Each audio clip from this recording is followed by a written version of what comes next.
Alright, this is the 2018 Subaru Forester Premium Edition, and today I'm going to be changing out the front brake pads.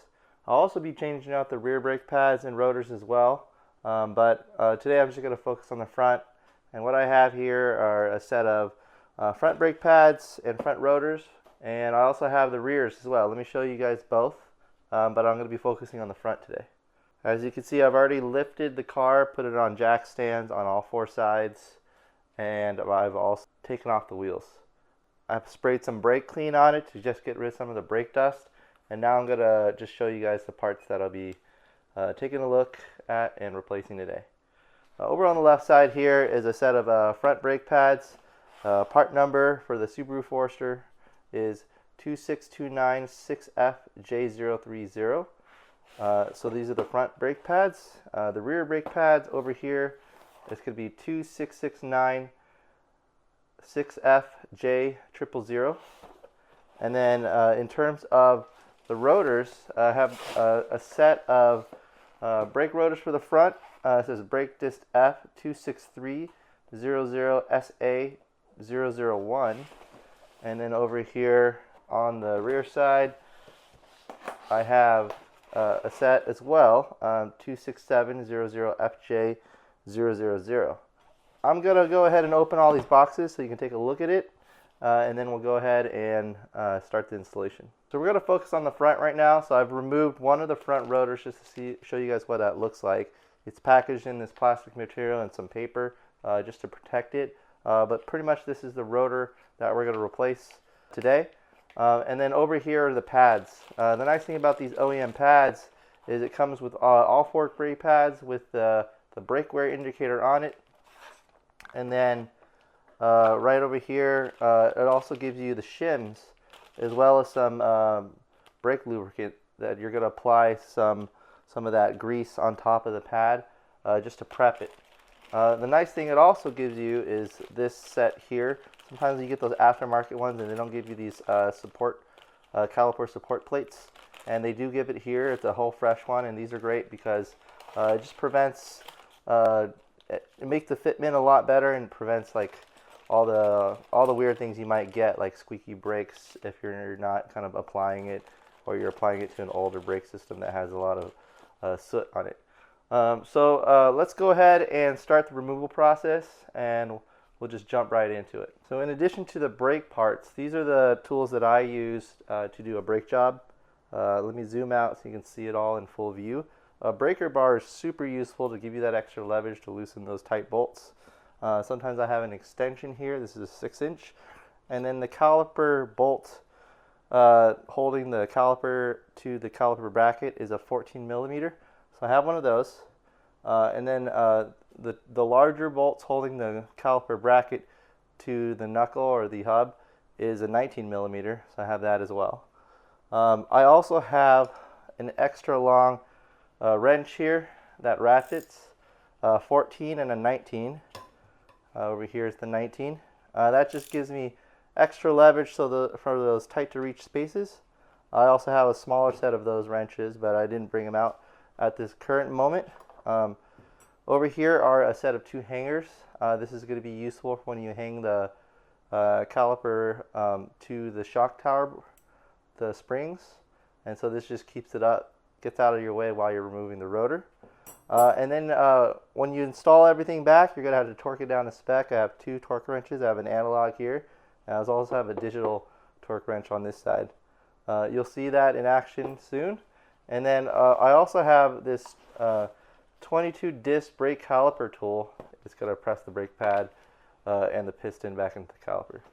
So the other thing I usually grab is a C-clamp. That helps me kind of loosen the brake system and just kind of get it, as I mentioned, just pushes the piston into a certain amount.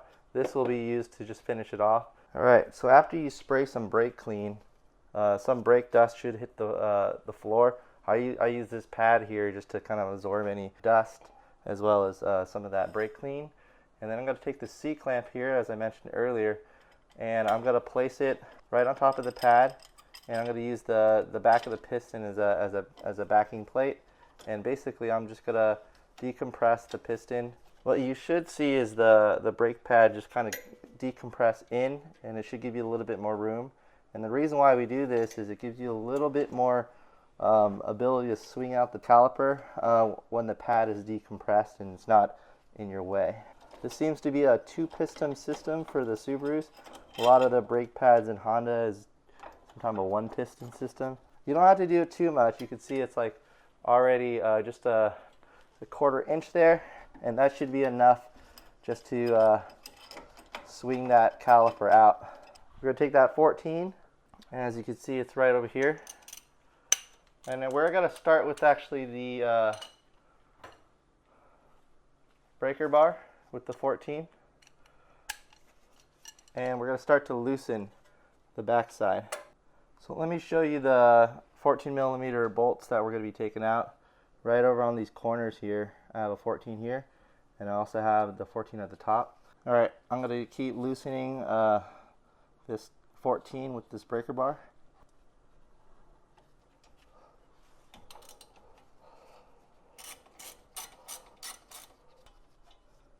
And as you see, I've taken out one of the 14s. And I'm going to do the same thing with the top one. However, sometimes the brake line gets in your way. So one of the issues I have is actually getting the 14 in place. So you can either use that kind of open wrench, or you can actually just remove this 12mm. You can swivel that brake line out right after you take off that 12mm bolt. And I've already loosened it a little bit.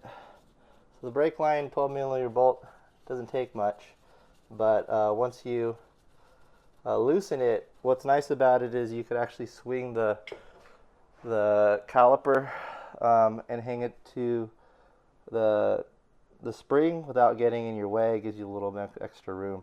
So we're going to go back over here and take the 14 and take out that top bolt. So I have the 14 with a 6-inch extension, and now I'm loosening up that top bolt.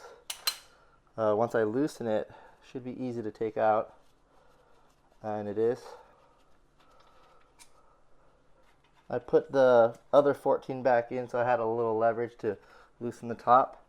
And now I'm ready to pull out the caliper, and it should just lift out pretty easy, as you see there. And what I'm going to do is take those caliper, or this kind of hanger, stick it in one of the holes, and just kind of hang it right up in the shock area. Took the hanger and hung it at probably the second spring, and you can see that it's holding the caliper up, and the brake line has enough room to kind of swing and really not get in the way, as you see there. So right over here is the old pads, so you can take a look at it. So I'm going to grab the flat head and just swing out the front pad. There you go. And I'm going to swing out the rear pad as well. So at this point we're ready to remove the caliper bracket itself. And now we have to actually locate the caliper mounting bracket bolts, which is right here. It's a 19. And then right at the bottom here, it's also a 19. So we're going to remove it. I've just loosened it with a breaker bar. I don't have access to loosen it because of the clearance with the shock bolts. So I'm going to use this 19mm wrench and loosen it as well.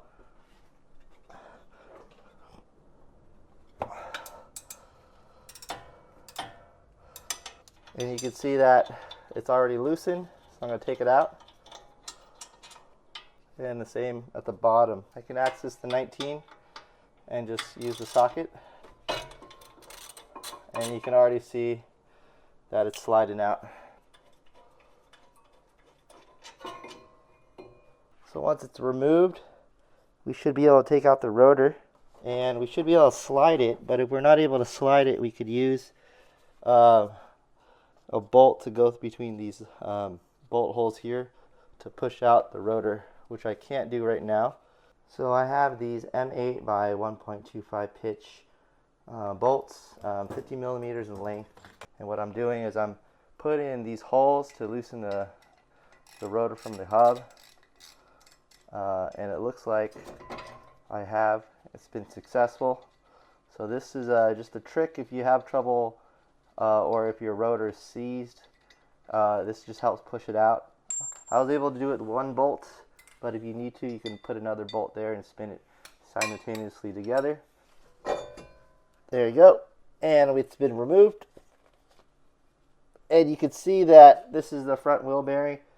It has a little rust on it, but it probably had some connection to the rotor, but we were able to push it out. So as you can see, this is the old rotor. What I'm doing is I just want to double check that the new rotor is pretty much the same diameter, and it is. Basically, I'm visually just checking by stacking it on top. And now I can pretty much just take the new rotor and install it. What I'm going to do is pull out these metal clips that were just seized on top of the existing caliper bracket. There you go. I'm going to do the same thing with the front here. There you go. And all I'm going to do at this point is I'm just going to spray it down with some brake clean.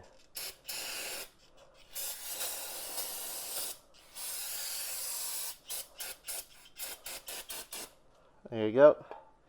Just going to let it sit there and jump into talking about installing the new rotor. So at this point, we're just going to install the rest of the parts on it. We've removed everything and we've cleaned the parts. So everything's ready to go. First thing we need to do is actually prep the wheel bearing as it mates to the rotor. So what we're going to do is put a little anti-seize, and this is from Permatex anti-seize lubricant. And what we're going to do is just take a little bit and just kind of rub it against the surface here. If you remember, it was a little hard taking off, and this anti-seize just helps it from building up too much rust and sticking and melding to the rotor, so next time it's easier to take off. And what I'm doing, I'm just spreading it across the sides here and just making sure it touches everything, even this little ring around where the axle is at the top. Just putting a little material there. So we're ready to grab the rotor and just align it. Alright, and it does. It just takes a little bit of time. And what I'm going to do is just stick a lug nut there, just to keep it in place just in case it slips out. As you see there, I'll actually put two of them just to hold the other side, and that should just be enough to keep it in place as we install the brake caliper mounting bracket. And then now we have the caliper mounting bracket, and you remember those were the 19mm bolts. So I'll go ahead and grab that right over here. Before we do that, we need to reinstall the brake hardware or the brake pad support plate. So this is the top, this is the bottom, and there are two caliper or two support plates for the OEM brake pads. Sometimes they're exactly the same, then you don't have to worry about it. But over here, this is going to be the top, and then this one that sticks out, if you noticed, where this one doesn't, this is going to be the bottom. Pretty much we're going to, where the bend is, we're just going to insert it and just make sure it clips on. And it does. And the other side as well. I'm just going to align it, and that's good. Same with here, that's also good. So as you can see, this one that has the little extra metal piece that sticks out, it's going to be on the bottom. And then let's go ahead and prep the brake pads before we install this. So for the brake pads, the OEM brake pads, you want the brake shim always facing down. And so this is the rear and this is the front. These OEM plates are really nice. It's like rubber coat on the back, which is different than some of the aftermarket ones. And so you want to put a little bit of grease here. You also want to put some grease on that caliper support plate as well. So Subaru gives you this bronze caliper grease. You just want to grab a little bit and just connect it to all the sides of these support plates.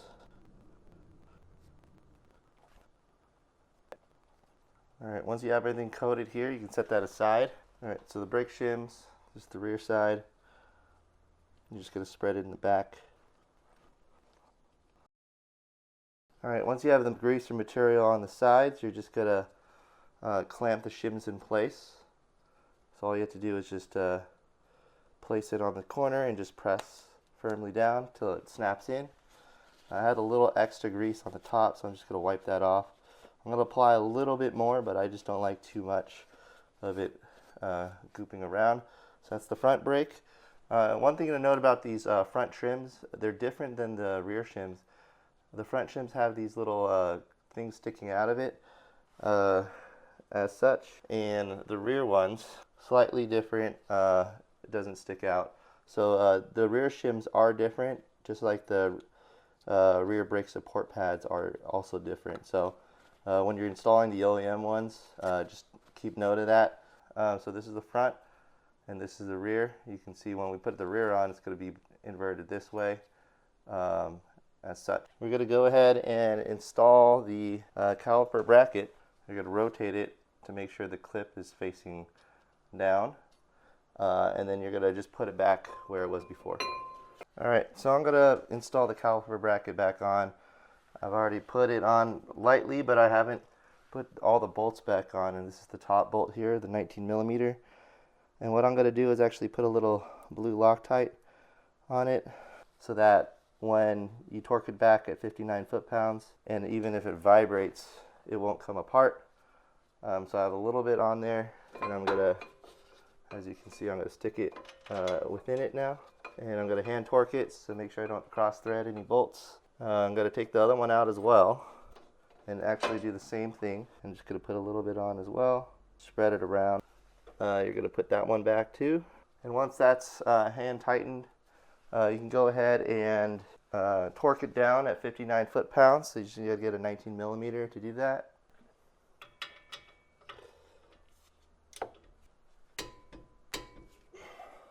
I'll work on the other one.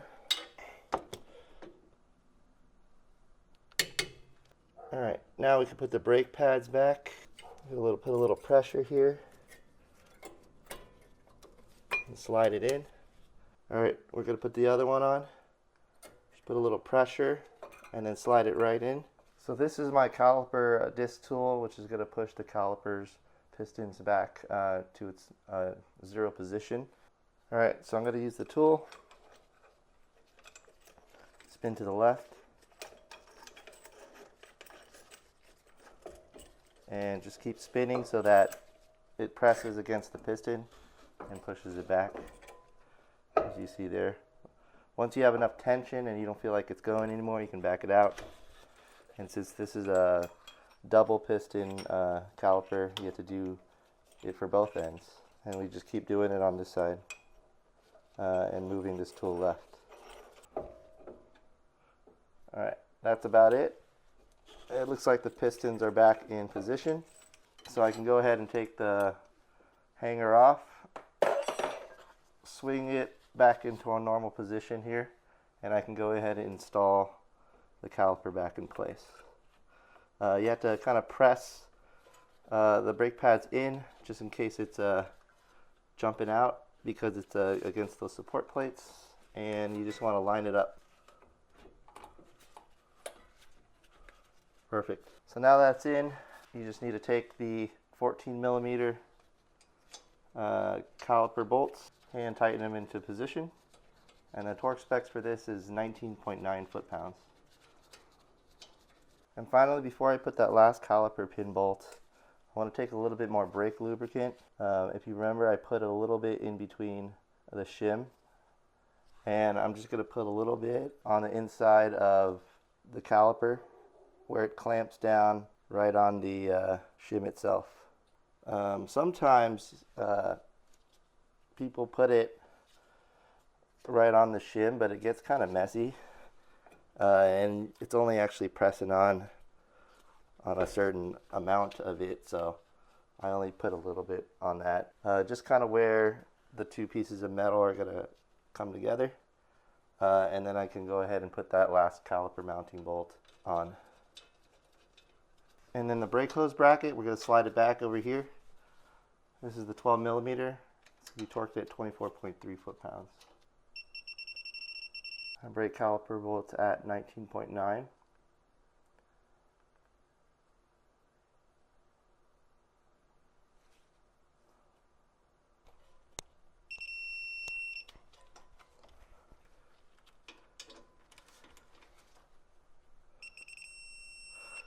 So it's now torqued at 19.9. We're pretty much done with this brake job on the passenger side.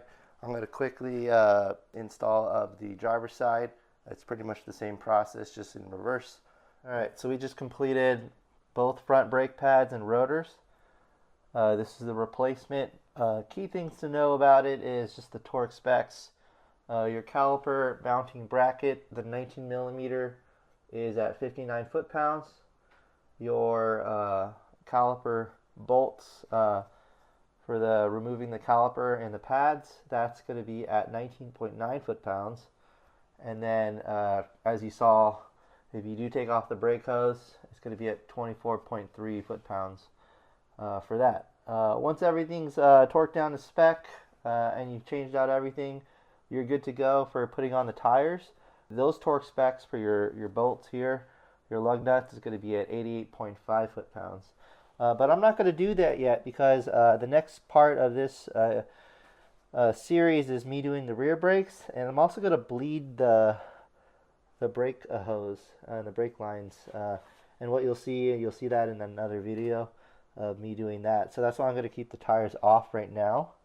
But yeah, you know, we just finished the Forester front brake pads and rotor replacement, and so just going to show you guys the passenger one. This is the one I actually showed you step by step on what you need to do.